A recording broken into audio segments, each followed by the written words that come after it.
Thanks for joining us today. We've got a great workshop for you with Alan Sides. What we're going to be talking about is where all those analog modeled and emulated processors and recording techniques that we have came from, and what that analog heritage really means in today's digital world. And no one better to talk about that than Alan Sides. It's great to have you here. Oh, good to be here, Mitch. Glad to do it. Absolutely, and we're excited because I mean, you know this stuff inside and out, both as a manufacturer, as an engineer, as a studio designer and owner. I mean, you've kind of covered the whole gamut of what analog means. I certainly have, and there's pluses and minuses to everything. So we might talk a little bit about, go back in history a little bit about recording live to two-track. My good friend Phil Ramone, he was doing the Dionne Warwick records. I mean, basically, you're doing one pass, live two-track. Of course, you can cut between pieces, but other than that, the mix is the mix. This is the finished product. So everyone out in the studio are listening to, basically, they're hearing what you're mixing, and then they're adjusting. I'll talk a little bit of analog. In the early days of analog, and let's talk about two-track when we were already at stereo. Typically, a lot of time we're using Scotch 111 tape, and the thing about this tape, it was good tape in that it lasts a long time. I pulled stuff out from the early 50s. It still plays like the day it was made. So it's a pretty stable, next to stone tablets, it's a solid format. Now, the limitations of this tape at that time were basically, it was a little on the noisy side, so you really had to watch your level. But in the same respect, if you went beyond a certain point, obviously it turned to mush. So a lot of times when you're doing a live to two-track, you're riding the master fader for the whole song. So you start off the front, it's sounding great, you're balancing, but you're also riding the master to making sure when the tune gets big, you're still keeping your thresholds where they need to be. Otherwise, it's not so good. The other thing about an analog is that we do a live two-track period. Obviously, your reverb, everything is what it is. Now, a lot of times, if you're doing a live two-track, and maybe even as a mixer, music I've got it, but I've missed a cue on a reverb has come up, or I've mixed a cue. I can have them do an intercut, and I can cut it in and slice it. In fact, sometimes you might have 15 intercuts in a single piece of music to get what you want. Now, even in the early days, my very first studio that I built, which was in the basement of an old amusement park in Venice, California, and I had two tracks. So typically, what I'd do is I would cut the entire band as a stereo track, okay, minus the solos and minus the vocals. Then, once I did that, I would then have a second two-track. I'd play that, and I would record all the lead vocal sections. And I could do as many takes as I wanted until I got it just the way I liked it. And then if there were background sections, I would do those. Then I would do the solo section. We'd pick a solo, and then I would just cut the whole piece together. And so I was actually only one generation away, and all those elements are first generation. So my finished two-track sounded quite good, but of course, it had to be, everything was pre-balanced, so you couldn't, it's like the Beatles managed to do that fairly well. Right, yeah. You had to have foresight, and you really had to know the music going in.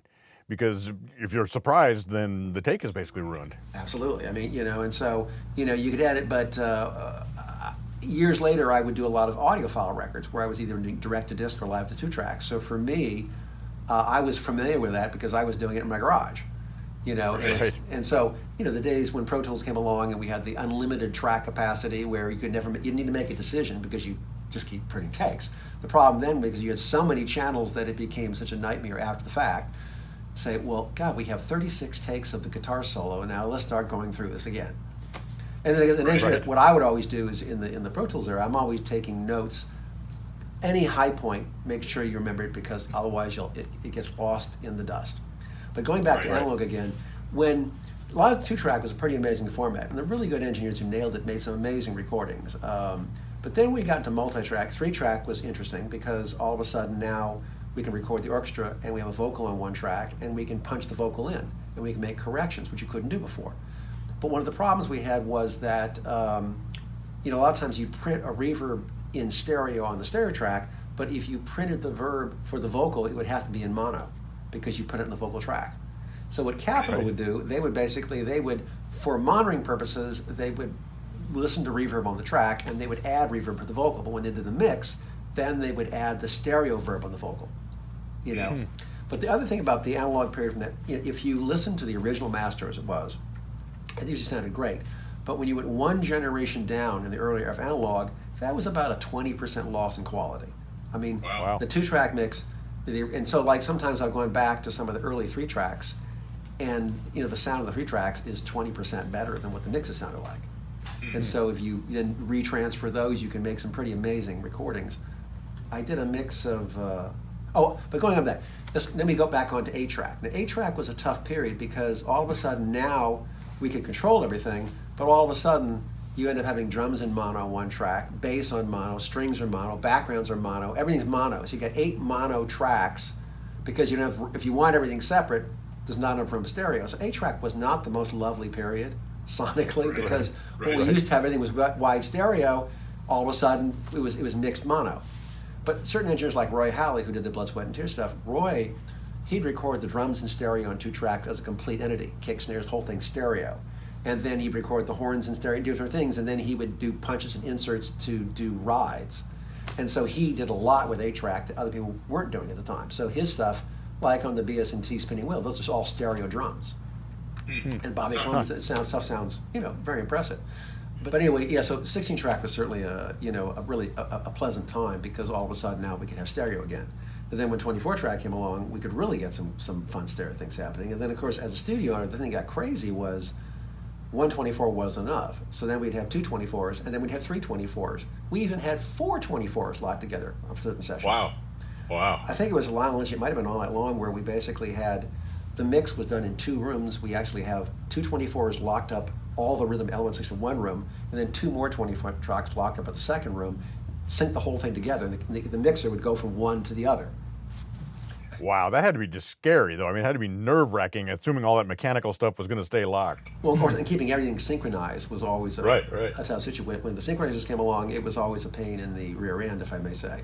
Keeping, you hit play, and then we'd be waiting and waiting. It's locked, nope, no, not locked, one more time, and finally you play it. It was all synchronized, and you hope for the best. Right. But then when the link synchronizers came along, it changed everything. Finally, you could actually operate 2 multitracks as if they were one. But talking a little about the quality of analog. The thing is, analog has infinite resolution. Where digital is basically, it's like looking at a picture in a newspaper with lots of dots. When you look at the picture really closely, you see the dots, but as you get away, it looks fine. In analog, really, it's an unlimited resolution. Now, the negative is that you do have a noise threshold. It's a problem. But in digital, if you drop the level down below a certain point, you've got a resolution loss. So level is important, so is high frequency. In the early days of digital, when the ProTools first came along in 44.1, your low-level high frequency ambient information just disappeared. It just went away. And a reference, what I mean by that is, say you're recording a set of drums, you've got a set of nice mics over the drums, and the drums may be a little dark, so you've recorded flat. Now, if you EQ'd after you recorded on Pro Tools and you went, say, +4 to 15K shelf on some API EQs, it got brighter, but it got kind of harsher. Now, if the mics were coming in live and you EQ'd it, it sounded open and airy. Because the 15 and 16K information, because it's the high transient, the drums are very high transient, is recorded at a very low level, and the resolution just went away. Now, as we got to a higher bit rate and higher sampling rates, we were able to get higher resolution in that lower level. But when I was recording digitally, I would always, when I'm recording things that are on the dark side, I would make sure I do my EQ in the analog domain before I put it into digital, so that I get that resolution at a higher bit rate. So then there's much more air. Now, but on analog, you've got all this resolution. Even though there's a little bit of noise, you have just as much resolution at low level as you do as high level. And so we like the sound of analog. The other thing about analog is that when you record too loud, it compresses, but it's not a nasty sound. It's a fairly pleasant sound.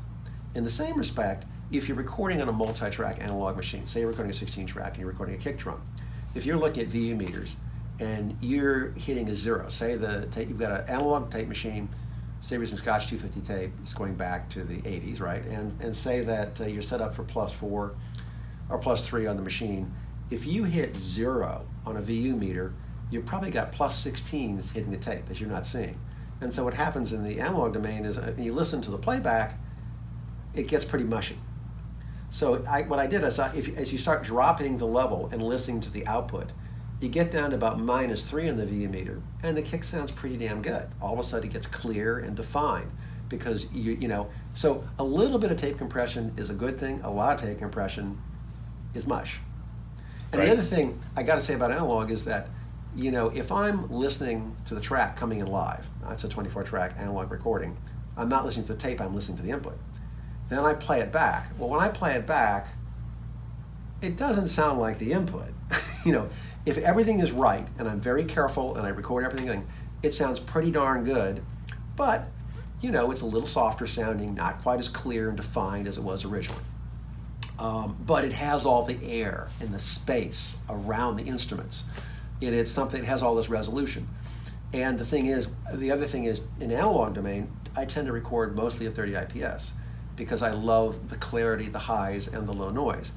But 15 IPS has better low frequency response. So a standard, say a 24-track machine at 30 IPS, say a Studer 800 has, your 40 hertz is probably down 2.5 dB in reference to, say, 60, and 30 hertz is probably down 8 or 10. Now, we had these custom analog machines called Ampex ATR 124s, and they were flat at 40 hertz at 30 IPS. And so they were down just a little bit. Say at 36, they're probably down, 3.5 dB. So a lot of times in an analog domain, what I would do is I would patch an EQ in, maybe like an old ITI, which is George Masterman's first EQ. I'd listen to the repro, I'd listen to the input, and I would EQ the low end until I got exactly what I wanted coming off the repro. So that when I played back, an input, I had a little too much bass. When I played it back, it was perfect. So I would correct for 30 IPS low frequency loss on both the bass guitar and the kick. So I get maximum resolution. The other thing so let me interrupt you 1 second there.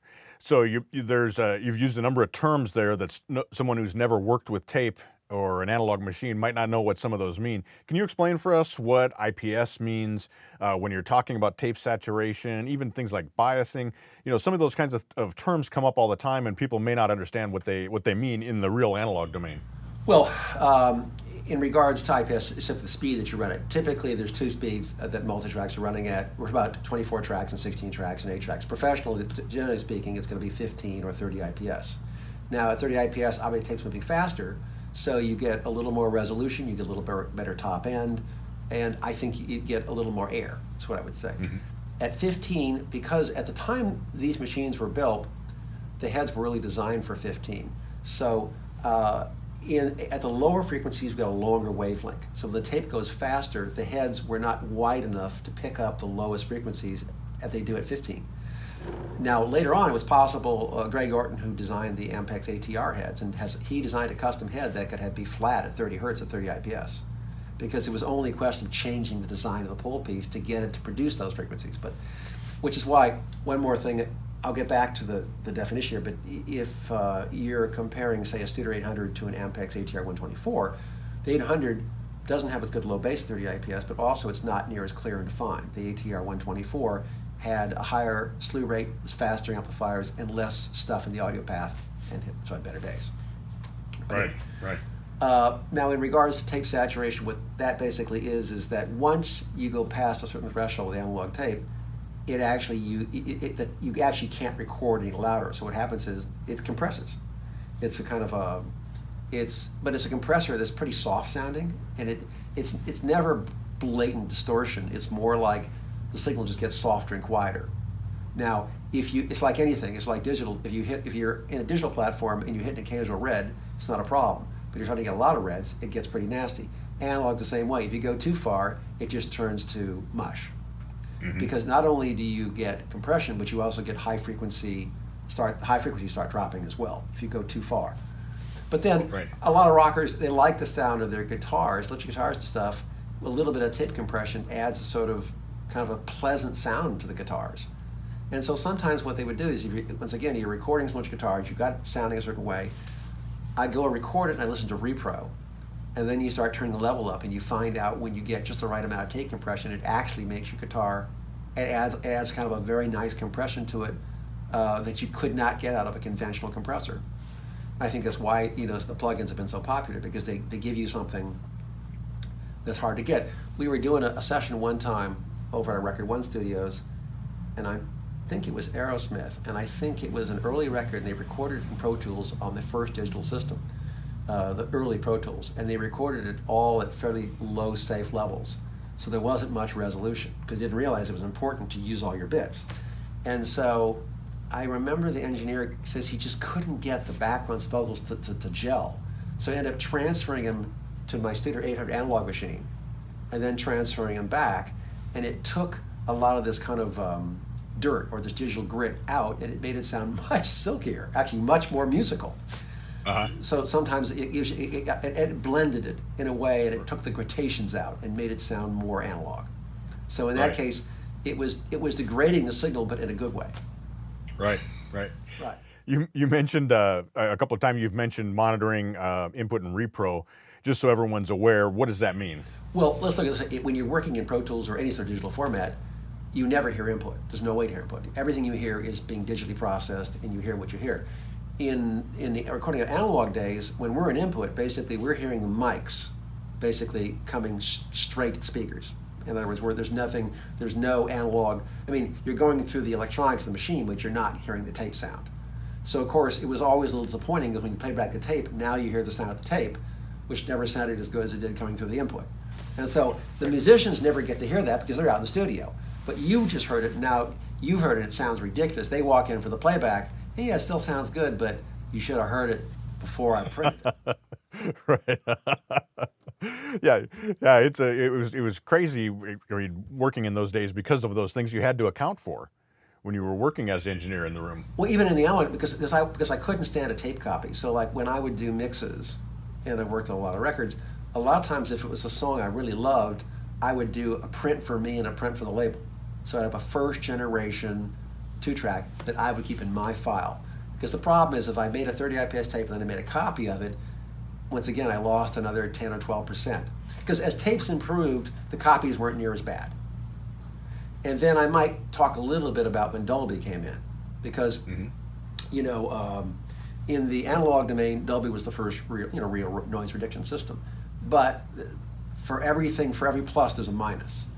And the Dolby A system, when you listen to it, yes, it was quieter, but also, it compressed the signal and then it expanded the signal, and it never quite got it back to where it was to start.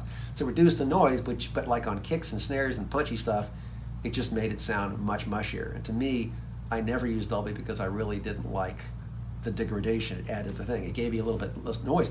So what I would do is, when I was using, if I had a budget and I could do it, I would cut my basic tracks on 16, because a 16 track has wider track widths than a 24.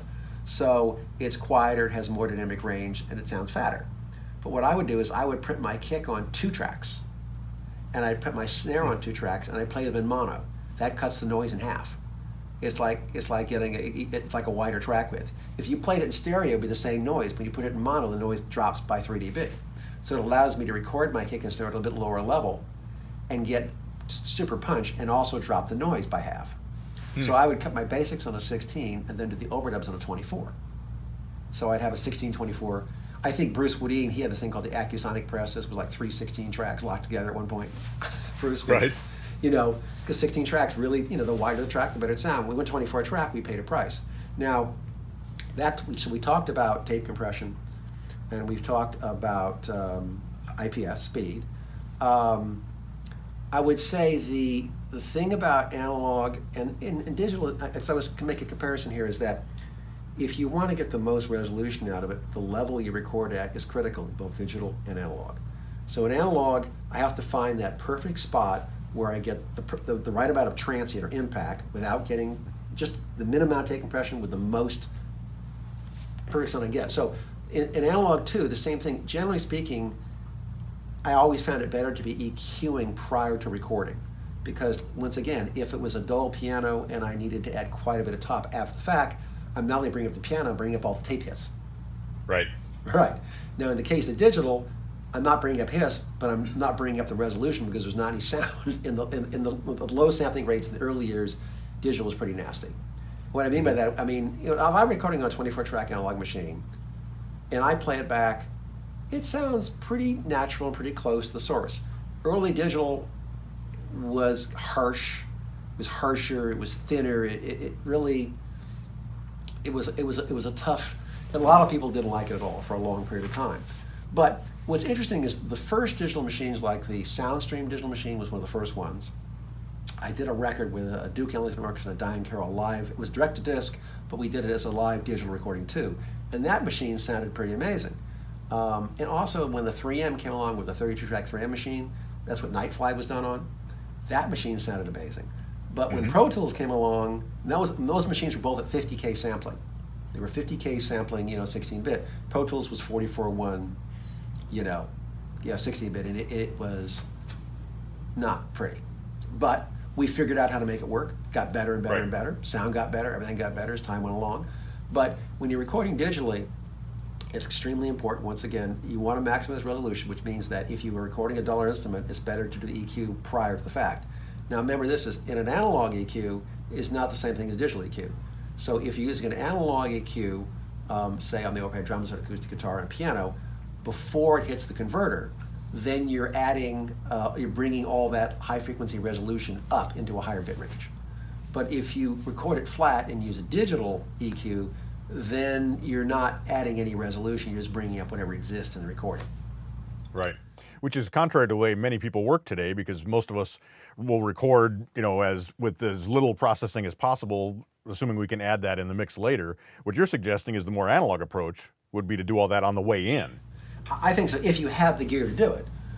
Because the same thing, what I'd say is that digital EQ, the bass sounds great, no resolution, but the high frequency boost, particularly like the 16, 17K stuff, if you compare it to, say, a Pultec EQP1A, or you compare it to an API 550A EQ, it just doesn't have the same sound. It's a little bit harsher, not as airy and quite as open.